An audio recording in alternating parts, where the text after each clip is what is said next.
प्यारे बेटे, ये रिसाला 36 सफ़हात पर मुश्तमिल है। ये शेखुल इस्लाम इमाम अबू अब्दुर्रहमान मोहम्मद बिन हुसैन अस्सुलमी के एक जामे रिसाले का शानदार उर्दू तर्जुमा है। इसमें अल्लामा ने अपने तलबा के लिए पंदो नसीहत के कुछ ऐसे फूल जमा कर दिए हैं कि उनको रंगे अमल देने के बाद इंसान की शख्सियत में निखार आ जाता है।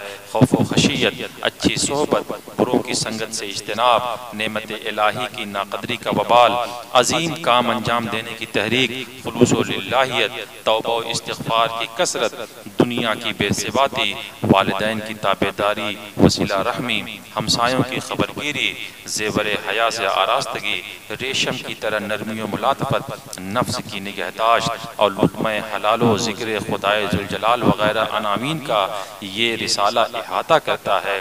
फिर आखिर में मुसन्निफ़ ने एक शानदार क़सीदा इस्तिग़ासा से इस रिसाले को इख्तिताम पज़ीर किया है।